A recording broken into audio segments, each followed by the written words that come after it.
সিলেট বিভাগের দু এক জায়গায় বৃষ্টি অথবা বজ্রসহ বৃষ্টি হওয়ার সম্ভাবনা রয়েছে বলে জানিয়েছে আবহাওয়া অধিদপ্তর। বুধবার সকাল ৯টায় ২৪ ঘন্টার পূর্বাভাসে এই তথ্য জানিয়েছে আবহাওয়া অধিদপ্তর। এতে বলা হয়েছে, রাজশাহী, চুয়াডাঙ্গা, কুষ্টিয়া এবং পটুয়াখালীর উপর তীব্র তাপপ্রবাহ এবং দেশের অন্যত্র মৃদু থেকে মাঝারি ধরনের তাপপ্রবাহ বয়ে যাচ্ছে এবং তা অব্যাহত থাকতে পারে। পূর্বাভাসে আরও জানানো হয়েছে, অস্থায়ীভাবে আংশিক মেঘলা আকাশসহ সারা দেশে আবহাওয়া শুষ্ক থাকতে পারে, তবে ময়মনসিংহ ও সিলেট বিভাগের দু এক জায়গায় বৃষ্টি অথবা বজ্রসহ বৃষ্টি হওয়ার সম্ভাবনা রয়েছে। এদিকে দক্ষিণ পূর্ব বঙ্গোপসাগর ও তৎসংলগ্ন দক্ষিণ আন্দামান সাগর এলাকায় অবস্থানরত নিম্নচাপটি আরও ঘনীভূত হয়ে গভীর নিম্নচাপে পরিণত হয়েছে।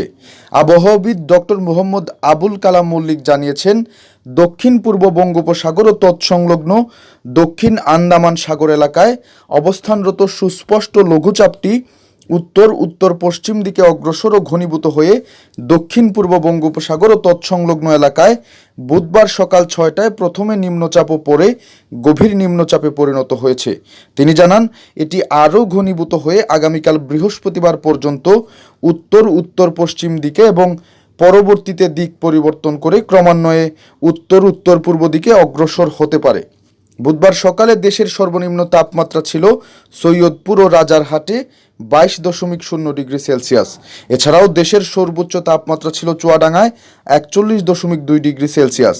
রাজধানীর তাপমাত্রা ছিল 39.8 ডিগ্রি সেলসিয়াস।